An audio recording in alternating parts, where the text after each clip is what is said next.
Buenos días. Bueno, muy rápido con las presentaciones. Evidentemente, muchísimas gracias por la invitación al Museo Arqueológico Nacional, los colegas de Aragón.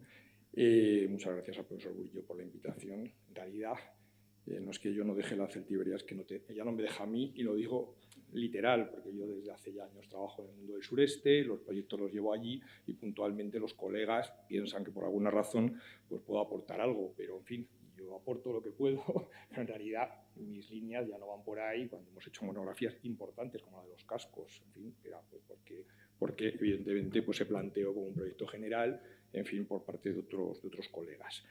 Bueno, el tema en 15 minutos se puede hacer, o si lo vamos a hacer, ¿no? La celtiberia y sus guerreros, aquí he seleccionado algunas imágenes. Es obvio que todos sabemos dónde está la celtiberia, pero me parecía interesante, ¿no?, partir de estos mapas. Son diferentes, como dice el profesor Burillo, incluso no ya por cronología, sino por autores, pero bueno, básicamente es ese área de la meseta oriental y los rebordes del valle del Valle Medio del Ebro, con ese concepto de celtíbero que evidentemente es en esta tabla, ya lo ven ustedes aquí, es evidentemente una denominación exógena por parte de Roma, es decir, fuera de finales del siglo III o antes de ese momento no existen como tales, desde luego con esa denominación y tampoco con esa organización que nosotros vemos, ¿no? Yo sí pienso que arébacos, velos, etcétera, pelendones, y son conceptos étnicos que sí funcionarían antes, y en cualquier caso el concepto celtibérico como concepto arqueológico y como realidad histórica, siempre que tengamos claro de lo que estamos hablando, es perfectamente útil, pues desde el siglo VI, VII, cuando ve, según las necrópolis que estudiemos, según las zonas, para entender ese proceso. Bueno, para hablar, claro, yo no voy a contarles las batallas, aunque haré alguna referencia. En realidad, como metodología, nosotros jugamos con diferentes elementos: la arqueología, los sistemas defensivos, los hallazgos de armas, en fin, en diferentes contextos, o la propia iconografía, que bueno, nos permiten a los arqueólogos pues, poder entender, en fin, pues, a partir del sistema defensivo, si hay fosos, no hay fosos, contra quién tipo de ejércitos están defendiendo, ¿no? Y eso es importante, a qué distancia están esos fosos, etcétera, etcétera, o las fuentes literarias que nos van a dar información. Y bueno, yo recuerdo en su momento que nos decían que los cascos de los lusitanos eran de triple cimera y eran como de los celtíberos. Y yo lo recogí en la tesis sin darle mayor valor, hasta que aparecieron los cascos de la Aranda de Moncayo, que tienen triple cimera, 1, 2 y 3. Entonces, bueno, pues resulta que las fuentes literarias nos estaban informando de un tipo de casco que nosotros pues, no éramos capaces de ver. Bueno, veíamos al guerrero Cenilla, pero lo veíamos de lado, y no sabíamos que efectivamente también podía tener un casco de triple cimera. Por eso, el conjugar digamos, todos estos elementos me parece esencial. Bueno, no voy a poner mucho texto, aquí sencillamente pues, 4 referencias, que para los celtíberos es un fenómeno de relevancia social, que les permite conseguir prestigio y riqueza. Así se deben entender las racias, contratos territorios vecinos que recogen las fuentes, que también la presencia de mercenarios celtibéricos en contextos mediterráneos, con turdetanos, íberos, cartagineses y romanos, eso les va a dar un bagaje que le va a permitir, digamos, bueno, pues cambiar sus formas de lucha. Desde luego la guerra, lo ha dicho Isabel antes, la relación con sociedad, pero también con economía, con artesanado, es decir, hacer estos cascos implica tener unos artesanos capaces de realizar estas piezas y, por lo tanto, la guerra, de alguna forma, afecta a todos los elementos de la sociedad. Casi como ahora, nosotros no estamos en guerra, pero los que están en guerra en determinadas zonas ahora, pues obviamente es muy difícil vivir al margen de esas situaciones, ¿no? Y bueno, pues esa evolución del armamento, de la guerra, ese concepto que va a ir cambiando, pues también va a dejar tradiciones muy antiguas como el combate singular, que es una cosa pues ancestral y que en época tardía, pues hasta los romanos lo prohíben a sus oficiales el aceptar el reto de los celtíberos, porque es algo ya trasnochado, que además no tiene ninguna ventaja para los romanos y sí toda para los celtíberos, pero para ellos es un elemento esencial. Bueno, la guerra como concepto, que yo hablaría de escaramuzas en el siglo VI o castros sorianos, no hay demografía para grandes ejércitos, es evidente. La guerra que nos reflejan las fuentes literarias con las ciudades, ese mundo urbano que estamos viendo y que, bueno, pues que también ha definido el profesor Burillo en sus trabajos, o el profesor Jimeno con las excavaciones de Numancia. Evidentemente, los conceptos han cambiado. La movilización de miles de guerreros, digamos, es algo nuevo y diferente a lo que podía estar ocurriendo en el siglo VI, ¿no?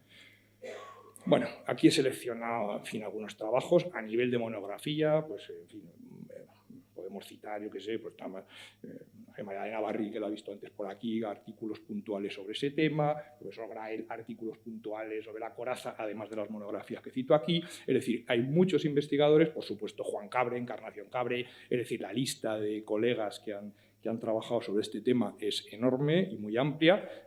Añado aquí las necrópolis, o sea, las saco intencionadamente, porque esas asociaciones que presentan pues permite estas reconstrucciones. Ya sabemos que hay espadas en el siglo VI, pues porque Marisa Cerdeño ha excavado herrerías o porque los colegas de Soria han encontrado una de estas espadas en la zona de Soria, ¿no? Porque si no, evidentemente, en mi tesis solamente teníamos puntas de lanza, porque no teníamos esos elementos tan evidentes. Y vemos cómo van cambiando y podemos ver a Juárez del VI, que no son como los del V, ni son como los del IV, ni son como los del III. Hay una línea que está aquí de los cascos o esta de los discos coraza. Claro, en fin, yo sí veo una cierta jerarquización, fundamentalmente porque en Aguilar de Anguita, aunque tenemos tumbas de calles y, bueno, tampoco sabemos dónde se enterraba el único que tiene un casco, pero es que solamente hay uno con casco, nada más. El resto no tiene acceso a ese armamento, que es un armamento, en fin, que en cualquier sociedad mediterránea es un armamento de prestigio y de un prestigio, digamos, alto. Y además se asocia con otros elementos. O sea, pues yo veo ahí una cierta, digamos, diferenciación. En realidad, cuando nosotros hablamos de equipos de armamento, para intentar reconstruir, es complejísimo. Pues una espada aislada, un depósito, puede ser el casco, yo que sé, de Quintana Redonda con un casco, el hábitat, que es lo que ha quedado, que nunca hay asociaciones, o normalmente no las hay, las necrópolis que sí las tienen, pero las necrópolis tienen muchos factores. Es una cremación, han quemado parte de los objetos de madera no se han conservado, tampoco conocemos muy bien por qué se depositan los objetos, hay tumbas con armas que no son coherentes, hay tumbas con armas que se asocian a mujeres. Habrá que esperar también a tener ADN y tener mucho. La única tumba de Numancia, justamente la del casco, no tiene posibilidades de estudio antropológico y, por lo tanto, claro, nos quedamos con las ganas y además no tiene ajuar militar. Es decir, no entendemos muy bien qué factores están a la hora de colocar esos elementos en las tumbas. Pero si vemos la mercadera que está a la derecha, pues hay una coherencia. Pero hay una tumba que tiene un escudo. Eso no es un elemento militar útil, no define a un guerrero. Hay otras que tienen dos espadas, en fin, que hay anomalías dentro de una cierta coherencia. Bueno, el armamento, aquí he hecho un resumen, armamento, ¿cómo se llama?, defensivo, que lo tratará el profesor Graés, el ofensivo, espadas, lanzas, soliferrium, en fin, soliférrea, pila, una serie de armas que conocemos bien y que, bueno, que son relativamente punteros. El puñal romano es un puñal bilocular, o sea, está claro por la iconografía. El gladius hispaniense, la espada de la Ten, la de la Celtiberia, que se queda cortita frente a la gala y es la que adoptan los romanos, vamos, casi con seguridad. En fin, hay muchos elementos de estos grupos que están siendo, es como si, no sé, en cualquier guerra moderna, pues no sé, la guerra del Golfo, pues los americanos hubiesen adaptado el puñal, no sé, de las poblaciones locales como arma de guerra, es que es una cosa impensable. Bueno, pues en este caso ocurre, porque evidentemente los celtíberos han luchado como mercenarios, están a la última y tienen las armas, digamos, más sofisticadas del momento. Muy rápidamente, si partimos del siglo VI, a partir de estos estudios que comentamos, la publicación de Cerdeño y Pérez de Inestrosa de Sigüenza, esta espada de los cantos, pues vemos como esas puntas de lanza muy largas que las encontramos en el mundo tartésico, en Medellín, en el ámbito mediterráneo, de la costa levantina, y después en dos piezas sorprendentes, que es una espinillera y no dos, y un disco coraza en dos tumbas, bueno, asociado a elementos de adorno, que podríamos pensar tumbas femeninas, sin ningún tipo de problema. No tenemos los restos humanos porque no se conservaban, no se recogían, no es que no se conservaran. A partir del Celtibérico pleno tenemos ya estos ajuares que yo sí pienso que diferencian a este personaje respecto al resto. Tampoco sabemos dónde están, en la tumba, esa calle, quién tiene al lado. A Lucio es un príncipe celtibérico en el contexto de las guerras púnicas y que aparece ante las murallas de Cartago Nova, de Carjadas, con 150 jinetes. Es decir, que tiene 150 clientes. Y los romanos lo definen como un príncipe. Es decir, quizá ese personaje al enterrarse se entierra en un espacio no muy extenso, pero desde luego con un ajuar que le diferencia de todos los 4.900 tumbas o 999 tumbas de Aguilar de Anguita.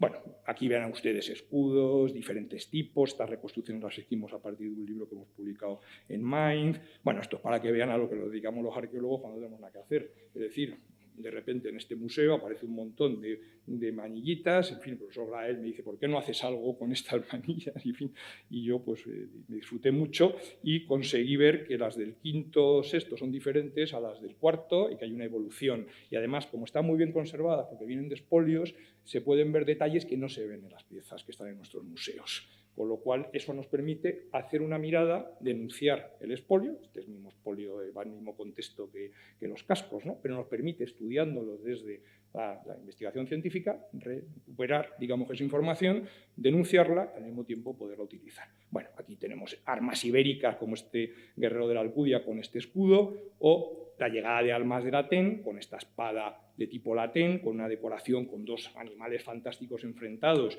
cuya dispersión es fundamentalmente centroeuropea y que aparece en una tumba de Soria con esta manilla de las que acabamos de ver antes, es decir, es una tumba celtibérica. Y además le han metido estos dos remaches para adaptarlo a la forma celtibérica de coger la espada, que no es la gala. O sea, esto no es una tumba de un mercenario galo, ni muchísimo menos, es la tumba de un celtíbero que ha adquirido, no sabemos muy bien si en contexto de mercenario o de intercambio que sea, esa espada celtibérica. En el momento tardío, el momento final, ese momento que estábamos hablando aquí, bueno, pues nosotros jugamos con otras necrópolis, no cita Parratiermes al doctor Argente, desde luego hay que citar Numancia y al doctor Jimeno y su equipo, es decir, que, bueno, que nos ofrece información de ese momento, del siglo final del III, siglo II, contemporáneo con las luchas con Roma y con estas piezas tan impresionantes, estos báculos de distinción que definía el profesor Jimeno y, bueno, pues obviamente que me sumo, en fin, al homenaje, por supuesto, es decir, como no puede ser de otra forma, y que ha marcado, digamos, un hito en la investigación celtibérica, claramente, ¿no? Y, bueno, para mí, desde luego, este tipo de publicaciones son esenciales para poder avanzar, ¿no? Combates, muy rápido. Desde la Segunda Guerra Púnica los tenemos recogido. Guerras celtibéricas, siglo II. Tácticas. Forma desordenada de planificar los ataques, sin problemas. Guerra de fuego, tácticas de tierra quemada, guerrillas de emboscada, aprovechar la noche para dar golpes de mano. Tenemos episodios en que la fuerza principal son los celtíberos, sobre todo en el norte de África. Dice la Fontier, bueno, es que como no se podían ir, ¿no? Que es una cosa que hacían los celtíberos, cuando veía la cosa un poco mal, digamos, abandonaban el campamento y dejaban a los romanos en una situación, o a quien fuera, en una situación, digamos, incómoda. Tienen campamentos. Organizan el aprovisionamiento y tienen guarniciones en otros núcleos. Los numantinos tienen guarniciones en otros castros celtibéricos porque no se fían. Esto está hablando de una organización militar equiparable, digamos, a otros grupos, desde luego, y no son unos individuos que salen al campo y que dan golpes de mano y desaparecen. Y para terminar, vamos, 4 o 5 referencias, los ritos guerreros y las creencias, las armas forman parte de ese mundo religioso, esas cabezas, esas decoraciones astrales, esas serpientes rematando las cabezas, los cascos como elemento protector, ese personaje olíndico que va a intentar asesinar a un cónsul romano armado con una lanza de plata, pensando que le protege la noche, y efectivamente no le protege la noche, que le mata, porque la lanza no es de plata, digo es de plata, pero no es mágica, en fin, o por lo menos no como él creía. Los cascos en las aguas, nosotros este casco lo vimos en la exposición de Alfredo Jimeno de Celtíberos, venía de Muriel de la Fuente, yo miro en el mapa, Muriel de la Fuente, la Fuentona, hablo con Mariana Arlegui, me acompaña, veo la Fuentona y también imagino a la Dama del Lago con Excalibur, porque es que es así, y nosotros ya lo publicamos con un santuario, es decir, un espacio de culto, un espacio donde se están lanzando aguas, porque es algo tan excepcional y tan mágico el espacio, Y el casco viene de ahí con seguridad porque la persona que lo encontró, la referencia era muy fiable. El guerrero de Mosqueruela, allí perdido en la zona de transición entre Castellón y Teruel, de repente un dibujo, este trabajo con Ignacio Rollo, o estos ritos de cortar las manos que citan a veces, o Estrabón habla también de cortar cabeza, pero habla para los lusitanos. Yo siempre se ha hablado de las fíbulas y tal, yo en realidad soy más de pensar en representaciones del ancestro, divinidades tutelares del guerrero, es decir, y no tanto, porque hay una referencia que los galos cortaban las cabezas y los llevaban colgando, pero yo esa referencia, a mí, en este caso, yo no acabo de verla. Los guerreros con sus pectorales, sus cascos, o sea, también como elemento iconográfico, esos combates singulares que los tenemos en el mundo celtibérico, en el mundo baxeo, en el mundo betón y en el mundo, digamos, betón pegando a Lusitania, con estos guerreros de Foscoa desnudos, son combates rituales, además con el sexo marcado con forma de serpiente, es decir, que están luchando, pero al mismo tiempo ritualizando ese combate, ¿no? Y por eso, claro, los romanos, en fin, lo ven fatal, aunque Escipión acepta uno de estos enfrentamientos y vence al celtíbero, y además, claro, se convierte en, no sé, todos los celtíberos le ven como alguien que ha participado en ese rito y además ha vencido, lo cual es una persona a respetar, ¿no? Música y cantos, decir que evidentemente las trompas no sabemos si se utilizaban para ello, las mujeres, que después hablará Raquel, que contaba las hazañas de los mayores, esa idea de la memoria recogida por las mujeres, con ese papel, digamos, tan esencial, y los ritos con la cremación, ya lo he dicho antes, la inutilización de las armas, que es un problema para los arqueólogos, porque bueno, pues nos rompen los objetos, nos los desmontan. Bueno, este casco en Numancia solamente está la carrillera doblada. Es curioso que en Muriel de la Fuente el casco está cortado y le faltan las dos carrilleras. No digo que las carrilleras se depositen aquí y el casco allí, no es el mismo casco, pero claramente hay una ritualidad que hasta que no ha aparecido este casco, que es el único que tenemos en Numancia, 350 tumbas, no entendíamos muy bien qué pasa con esos rituales, ¿no? Termino con esos rituales de exposición de cadáveres, con esta cita tan impresionante, que es un honor caer en combate, sacrificar el cuerpo muerto de este modo, y con los buitres son los que llevan el alma de los guerreros muertos en combate, con esta iconografía absolutamente espectacular. Estos son los cascos de Aranda, estos son los cascos de Muriel, de Numancia, de otros yacimientos, de la Osera, en fin, este es de Castellón. Todos los demás no sabemos nada de ellos. Aparecían dentro de fotografías como de la Aranda de Moncayo casi todos, bueno, este no, este es un casco que analizamos en su momento que está aquí depositado y que evidentemente no puede venir de una necrópolis solo, la ratio de casco por necrópolis es 1 por cada 800 o 1 cada 5.000, con los datos que tenemos de la necrópolis celtibérica, o 1 cada 150 en Numancia. Necesitaríamos un expolio de, no sé, 20.000 tumbas para haber obtenido 30 cascos, es decir, 20.000, no, me da igual, 10.000. Entonces, esto tiene que ser un depósito ritual, es decir, la información que hemos perdido con este expolio, a pesar de la recuperación de los cascos, que es esencial, es abrumadora y posiblemente irrecuperable, porque no hemos encontrado ninguna cosa similar en ningún otro yacimiento celtibérico. Y eso es un problema, digamos, muy serio. Y no puedo terminar nada más que con el último día de Numancia y sobre todo para recordar, en fin, que la guerra, por mucha heroicidad, por muchos cascos, por mucha belleza que pueda tener en la antigüedad, los romanos entraban, pasaban a cuchillo a la población, en fin, mujeres, niños, en fin. Y lo que estamos viviendo ahora, pues hombre, yo creo que es bastante fuerte. Y bueno, pues hablar de la guerra, pues a mí también, no sé, me incomodaba un poco en ese sentido de no sé, de que parece que, bueno, que estos celtíberos van allí y la belleza del guerrero que publicamos Luis Zapatero y yo, que se depilan, se atusan, pero es otro mundo, es la antigüedad, y desde luego es un mundo que se ha terminado, o se debería haber terminado, ya estamos en otra sociedad que deberíamos ser más civilizados. Pero bueno, en eso estamos. Muchísimas gracias y siento, Paco, el año pasado.